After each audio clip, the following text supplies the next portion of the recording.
The Great Sea. He was not told the questions until just before it was time to leave. Walter Kent drew him aside from the others. Putting his hands on Meredith's shoulders, he looked intently into his face. Remember that no one has ever come back. If you come back, you'll be the first in 50 years. Tim Meredith nodded, nervous and embarrassed but grateful for Kent's words. After all, Kent was the tribe leader, an impressive old man with iron-gray hair and beard. There was a patch over his right eye, and he carried 2 knives at his belt instead of the usual one, and it was said he had knowledge of letters. The trip itself takes not much over a day. We're giving you a pistol. There are bullets, but no one knows how many of them are good. You have your food. Meredith fumbled in his pack. He brought out a metal can with a key attached. This should be enough, he said, turning the can over. And water. Meredith rattled his canteen. Good. Kent studied the young man. Meredith was dressed in leather boots, a hide coat, and leggings. His head was protected by a rusty metal helmet. Around his neck, binoculars hung from a rawhide cord. Kent touched the heavy gloves that covered Meredith's hands. That's the last pair of those, he said. We won't see anything like them again. Shall I leave them behind? We'll hope they and you come back. Kent took him by the arm and moved even farther away so that no one would hear. The rest of the tribe, the men and women and children, stood silently together at the lip of the shelter, watching. The shelter was concrete, reinforced by poles that had been cut from time to time.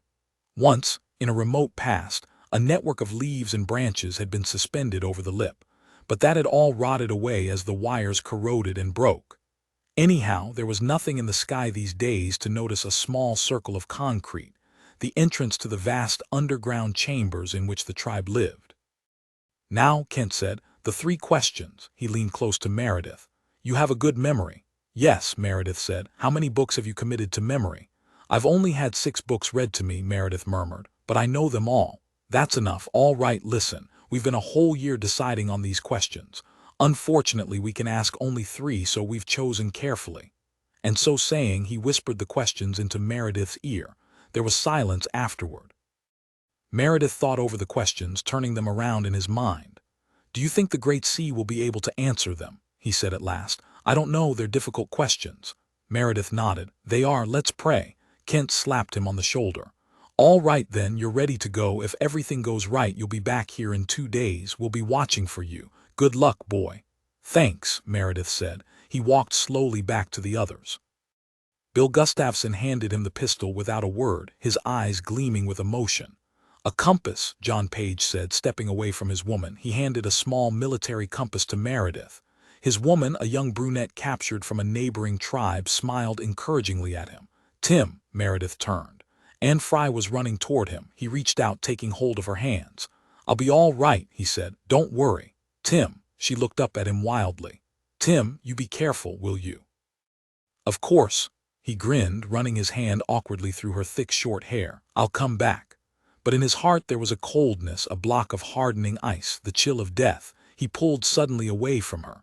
Goodbye, he said to all of them. The tribe turned and walked away. He was alone. There was nothing to do but go. He ran over the 3 questions once more. Why had they picked him? But someone had to go and ask. He moved toward the edge of the clearing. Goodbye, Kent shouted, standing with his sons. Meredith waved. A moment later he plunged into the forest, his hand on his knife, the compass clutched tightly to him. He walked steadily, swinging the knife from side to side, cutting creepers and branches that got in his way. Occasionally huge insects scurried in the grass ahead of him.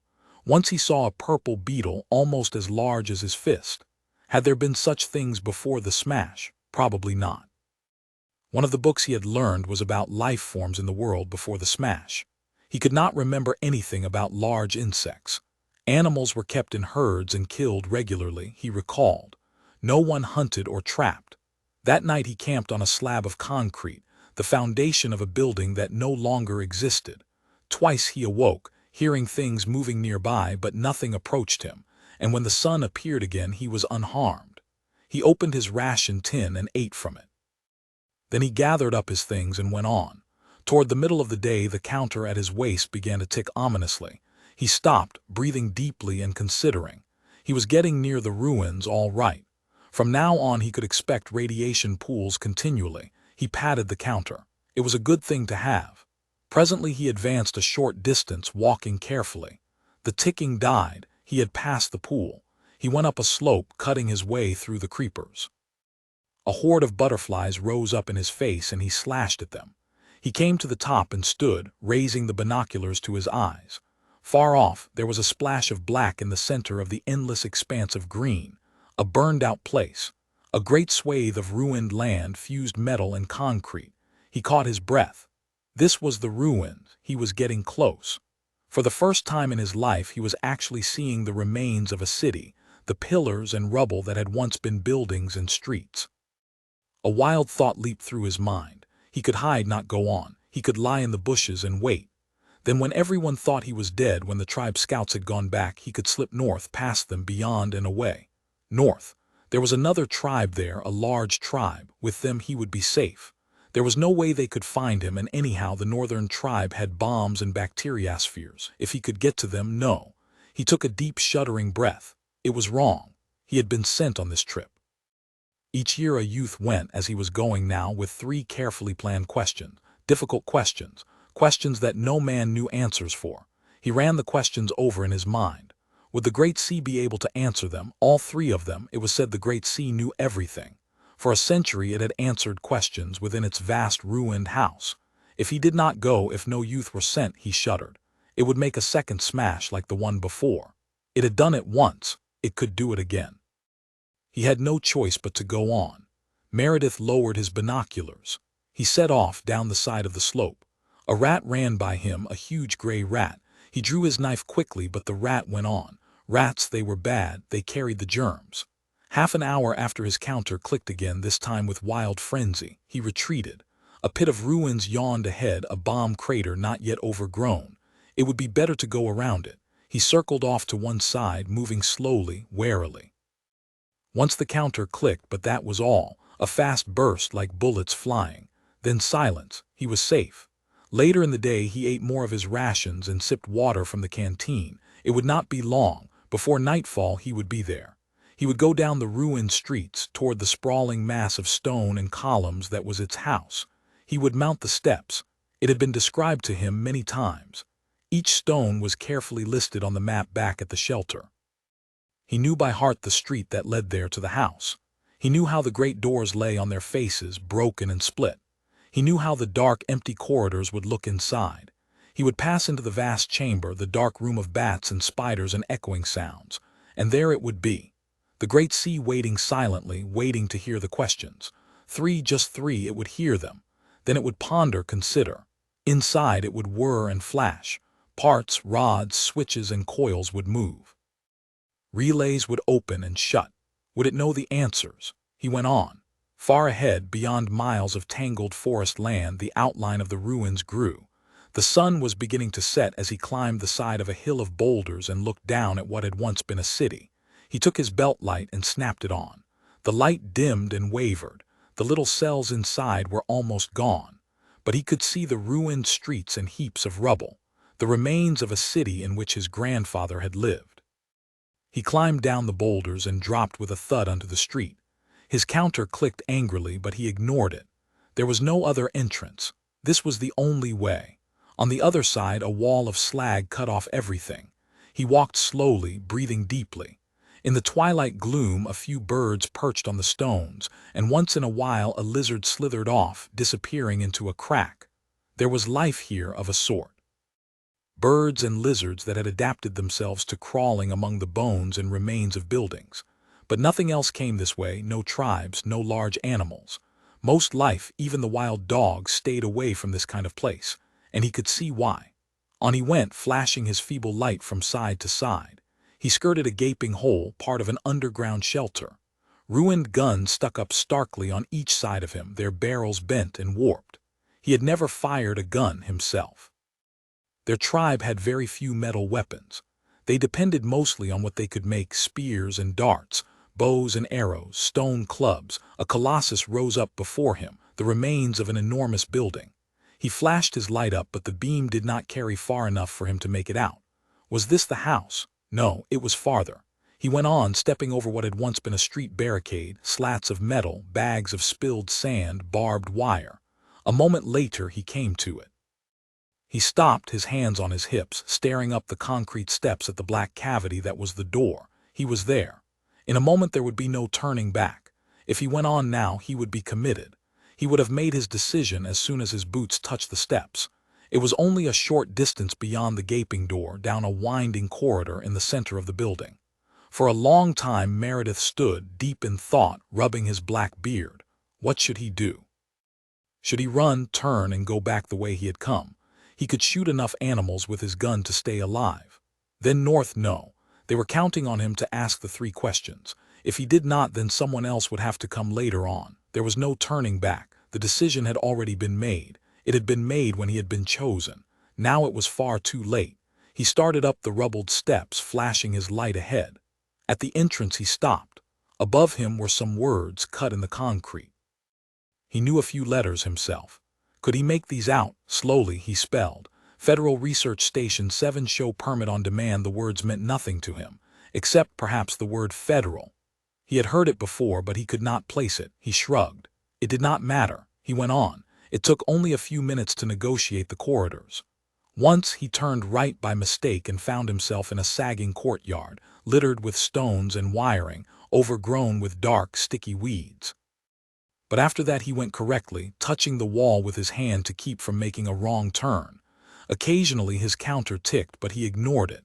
At last a rush of dry, fetid air blew up in his face and the concrete wall beside him abruptly ended. He was there. He flashed his light around him. Ahead was an aperture, an archway. This was it. He looked up. More words, this time on a metal plate bolted to the concrete. Division of Computation, only authorized personnel admitted, all others keep out. He smiled. Words, signs, letters, all gone, all forgot. He went on, passing through the arch. More air blew around him, rushing past him. A startled bat flapped past. By the ring of his boots he knew that the chamber was huge, larger than he had imagined. He stumbled over something and stopped quickly, flashing his light. At first he could not make out what they were. The chamber was filled with things, rows of things, upright, crumbling, hundreds of them. He stood, frowning and puzzling. What were they? Idols, statues. Then he understood. They were things to sit on. Rows of chairs, rotting away, breaking into bits. He kicked at one and it fell into a heap, dust rising in a cloud, dispersing into the darkness. He laughed out loud. "Who is there?" a voice came. He froze. His mouth opened, but no sound came. Sweat rose on his skin, tiny drops of icy sweat. He swallowed, rubbing his lips with stiff fingers. "Who is there?" The voice came again, a metallic voice, hard and penetrating, without warmth to it, an emotionless voice. A voice of steel and brass, relays and switches, the great sea. He was afraid, more afraid than ever in his life. His body was shaking terribly. Awkwardly he moved down the aisle, past the ruined seats, flashing his light ahead. A bank of lights glimmered far ahead above him. There was a whir. The great sea was coming to life, aware of him, rousing itself from its lethargy. More lights winked into life, more sounds of switches and relays. "Who are you?" it said. I've come with questions." Meredith stumbled forward toward the bank of lights. He struck a metal rail and reeled back, trying to regain his balance. "3 questions I must ask you." There was silence. "Yes," the great sea said finally. "It is time for the questions again. You have prepared them for me?" "Yes." "They are very difficult. I don't think that you will find them easy. Maybe you won't be able to answer them. I will answer. I have always answered. Come up closer." Meredith moved down the aisle, avoiding the rail. "Yes, I will know. You think they will be difficult. You people have no conception of the questions put to me in times past. Before the smash, I answered questions that you could not even conceive. I answered questions that took days of calculating. Would have taken men months to find the same answers on their own." Meredith began to pluck up some courage. "Is it true," he said, "that men came from all over the world to ask you questions?" "Yes. Scientists from everywhere asked me things and I answered them. There was nothing I didn't know. How did you come into existence? Is that one of your 3 questions?" "No." Meredith shook his head quickly. "No, of course not." "Come nearer," the great sea said. "I can't make your form out." "You are from the tribe just beyond the city?" "Yes." "How many are there of you?" "Several hundred. You're growing. There are more children all the time." Meredith swelled a little with pride. "I myself have had children by 8 women. Marvelous, the Great Sea said, but Meredith could not tell how it meant it. There was a moment of silence. I have a gun, Meredith said. A pistol. Do you? He lifted it. I've never fired a pistol before. We have bullets, but I don't know if they still work. What is your name? The Great Sea said. Meredith, Tim Meredith. You are a young man, of course. Yes, why? I can see you fairly well, the Great Sea said, ignoring his question. Part of my equipment was destroyed in the smash, but I can still see a little. Originally, I scanned mathematical questions visually. It saved time. I see you are wearing a helmet and binoculars and army boots. Where did you get them? Your tribe does not make such things, does it? No. They were found in underground lockers. Military equipment left over from the smash, the Great Sea said. United Nations equipment by the color. Is it true that you could make a second smash come, like the first? Could you really do it again? Of course I could do it any time right now. How? Meredith asked cautiously. Tell me how. The same way as before, the Great Sea said vaguely. I did it before, as your tribe well knows. Our legends tell us that all the world was put to the fire, made suddenly terrible by atoms, and that you invented atoms, delivered them to the world, brought them down from above, but we do not know how it was done. I will never tell you. It is too terrible for you ever to know. It is better forgot. Certainly, if you say so, Meredith murmured. Man has always listened to you, come and asked and listened. The Great Sea was silent. You know, it said presently, I have existed a long time. I remember life before the smash. I could tell you many things about it. Life was much different then. You wear a beard and hunt animals in the woods. Before the smash there were no woods, only cities and farms, and men were clean-shaven. Many of them wore white clothing then. They were scientists. They were very fine. I was constructed by scientists. What happened to them? They left, the Great Sea said vaguely. Do you recognize the name Einstein? Albert Einstein? No. He was the greatest scientist. Are you sure you don't know the name? The Great Sea sounded disappointed. I answered questions even he could not have answered. There were other computers then, but none so grand as I. Meredith nodded. What is your first question? The Great Sea said. Give it to me and I will answer it. Sudden fear gripped Meredith, surging over him. His knees shook. The first question, he murmured. Let me see. Must consider. Have you forgot? No, I must arrange them in order. He moistened his lips, stroking his black beard nervously. Let me think. I'll give you the easiest one first. However, even it is very difficult. The leader of the tribe asked. Meredith nodded. He glanced up, swallowing. When he spoke, his voice was dry and husky.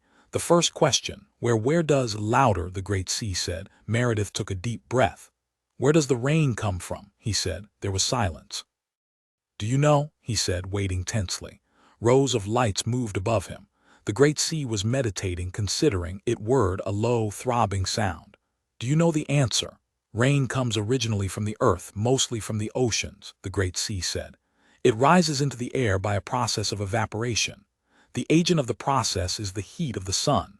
The moisture of the oceans ascends in the form of minute particles. These particles, when they are high enough, enter a colder band of air. At this point, condensation occurs. The moisture collects into great clouds. When a sufficient amount is collected, the water descends again in drops. You call the drops rain. Meredith rubbed his chin numbly, nodding. I see. He nodded again. That is the way it occurs. Yes. You're sure? Of course. What is the second question? That was not very hard. You have no conception of the knowledge and information that lies stored within me. Once I answered questions the greatest minds of the world could not make out. At least not as fast as I. What's the next question? This is much more difficult. Meredith smiled weakly. The Great Sea had answered the question about rain, but surely it could not know the answer to this question. Tell me, he said slowly.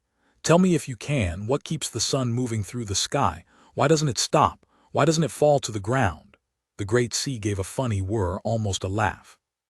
You will be astonished at the answer. The sun does not move. At least what you see as motion is not motion at all. What you see is the motion of the earth as it revolves around the sun. Since you are on the earth, it seems as if you were standing still and the sun were moving. That is not so. All the 9 planets, including the earth, revolve about the sun in regular elliptical orbits. They have been doing so for millions of years. Does that answer your question? Meredith's heart constricted. He began to tremble violently. At last he managed to pull himself together.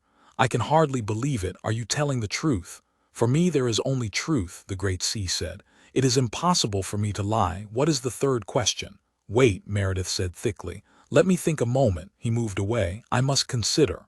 Why? Wait. Meredith stepped back. He squatted down on the floor, staring dully ahead. It was not possible. The great sea had answered the first questions without trouble, but how could it know such things? How could anyone know things about the sun, about the sky? The great sea was imprisoned in its house. How could it know that the sun did not move? His mind reeled. How could it know about something it had not seen? Books, perhaps. He shook his head, trying to clear it. Perhaps before the smash someone had read books on it. He scowled, setting his lips. Probably that was it. He stood up slowly. Are you ready now? The great sea said. Ask. You can't possibly answer this. No living creature could know. Here is the question. How did the world begin? Meredith smiled. You could not know. You did not exist before the world. Therefore it is impossible that you could know. There are several theories, the great sea said calmly. The most satisfactory is the nebular hypothesis. According to this, a gradually shrinking, Meredith listened, stunned, only half hearing the words. Could it be? Could the great sea really know how the world had been formed? He drew himself together, trying to catch the words. There are several ways to verify this theory, giving it credence over the others.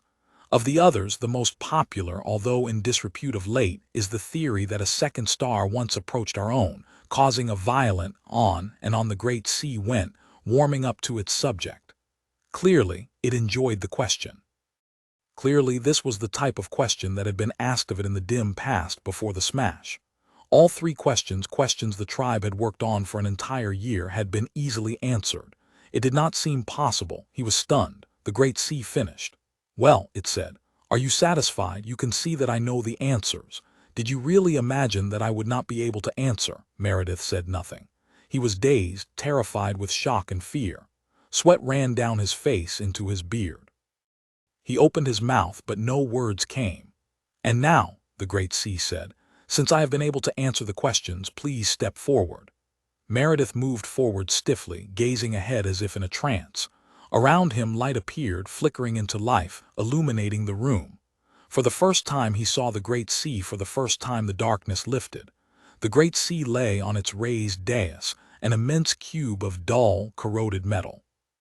Part of the roof above it had been broken open, and blocks of concrete had dented its right side. Metal tubes and parts lay scattered around on the dais, broken and twisted elements that had been severed by the falling roof.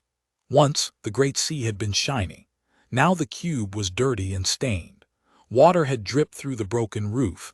Rain and dirt washed down the walls. Birds had flown down and perched on it, leaving feathers and filth behind. In the original destruction, most of the connecting wires had been cut, the wiring from the cube to the control panel.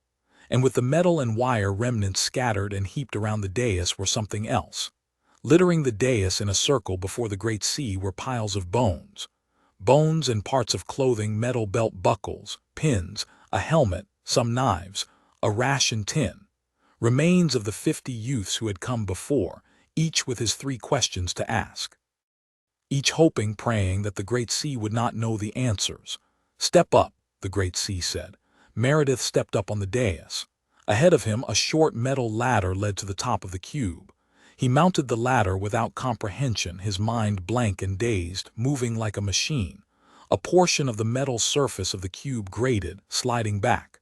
Meredith stared down. He was looking into a swirling vat of liquid.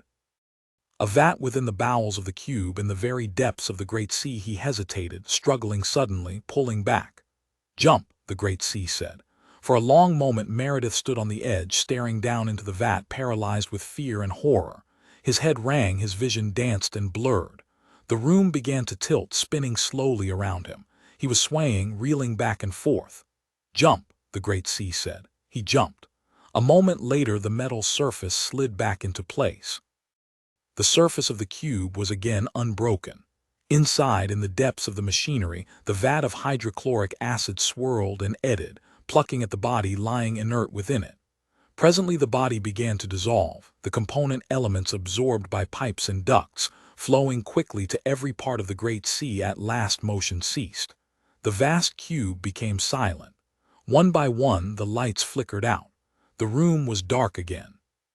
The last act of absorption was the opening of a narrow slot in the front of the great sea. Something gray was expelled, ejected. Bones and a metal helmet. They dropped into the piles before the cube, joining the refuse from the 50 who had come before. Then the last light went off and the machinery became silent. The great sea began its wait for the next year. After the third day, Kent knew that the youth would not return. Came back to the shelter with the tribe's scouts, his face dark, scowling and saying nothing. "Another gone," Page said. "I was so damn sure it wouldn't be able to answer those three. A whole year's work gone." "Will we always have to sacrifice to it?" Bill Gustafson asked. "Will this go on forever, year after year?" "Someday we'll find a question it can't answer," Kent said. "Then it'll let us alone. If we can stump it, then we won't have to feed it anymore. If only we can find the right question." Anne Fry came toward him, her face white. "Walter," she said. "Yes.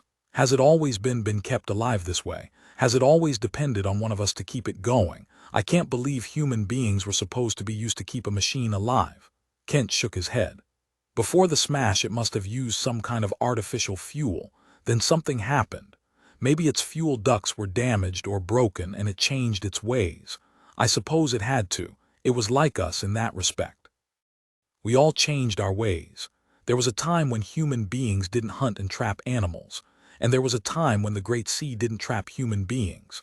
Why did it make the smash, Walter? To show it was stronger than we. Was it always so strong, stronger than man?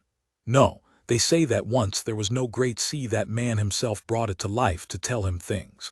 But gradually it grew stronger until at last it brought down the atoms, and with the atoms the smash. Now it lives off us. Its power has made us slaves. It became too strong. But someday the time will come when it won't know the answer," Page said. "Then it will have to release us," Kent said. "According to tradition, it will have to stop using us for food."